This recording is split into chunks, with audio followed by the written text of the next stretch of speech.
Okay mga bossing, marami pa ring nalilito kung paano nga ba palalakasin yung kanilang carbureted type engine kagaya ng Raider 150. Meron akong ginawang video para maintindihan nyo kung ano nga ba yung mga dapat nyong palitan kung nais yung mag-upgrade na budget meal laang. Umpisa natin sa marami ng babash sa Power Max na CDI na hawak ko ngayon na may 9 mode. Bakit daw tayo magkakabit ng racing CDI na mumurahin lang?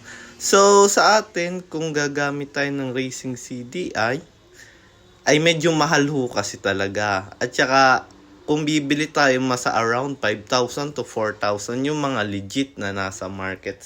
Gusto natin mapalakas yung ating motor at makamura din tayo. Ma-experience din natin naman na kahit naka-racing CD ay tayo, ay kaya din nating dumin.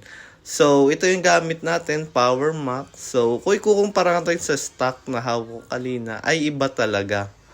May limit siya na 10,000. Pero itong Power Max ay kaya niyang 14,000.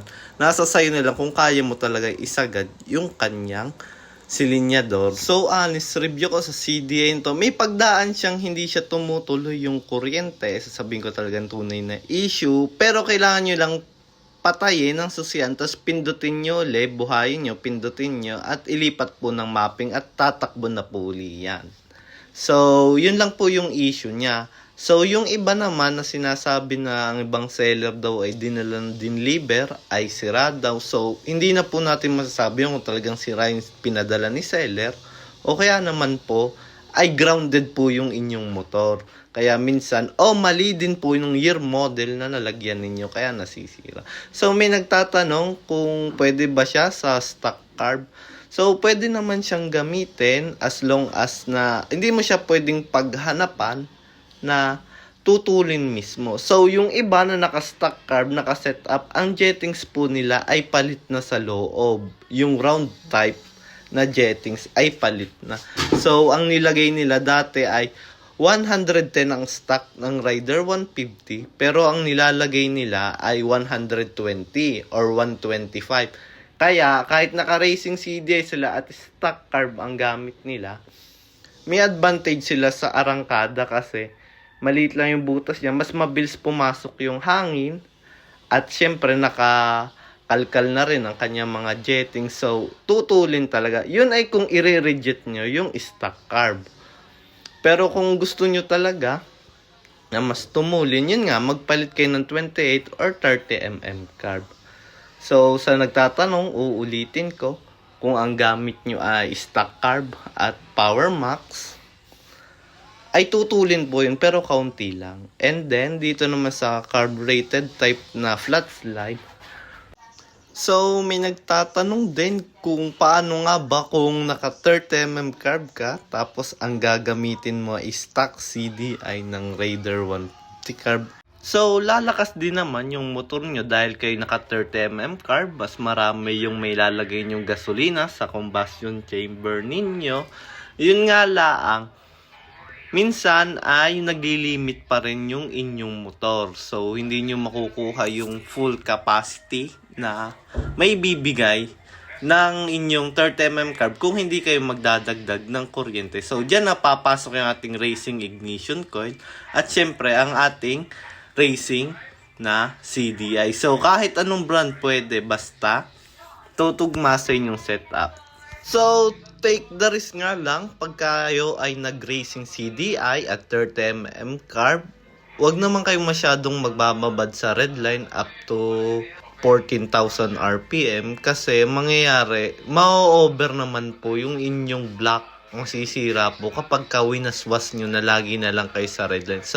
Take the risk po kung gusto nyo talagang lumakas. Pero yung sa akin naman, hindi ko naman winawas. Basta under 13,000 RPM lang yung max ng akin sa pagmamaneho ko. Sa pagkakabit naman ng mga 30mm carb at 28mm carb, mas maganda kung pang Rider 125 na manifold yung gagamitin nyo. Kasi, mas malayo kasi yung distansya nung aking manifold na nabili ko. Masyadong malayo din mag-travel yung gasolina niya at hangin. Sa arangkada, medyo naiiwan siya. At hindi rin pantay yung pagkabilog ng aking karburador mula sa aking head or porting. Kaya mas maganda kung balanse or equal lang butas ng manifold at butas din ng head para hindi sasalpok yung hangin mula sa wallings ng ating cylinder head. So kung mapapansin nyo, napakalaki ng guwang ng ating manifold. So hindi ganyang kalaki yung porting ng ating cylinder head. Kaya kung titingnan ninyo, mas maganda rin po talagang gamitin yung stock na manifold ng Raider 125. Plug and play siya kung ang ilalagay natin ay 30mm carb sa Koso Evo KSR carb.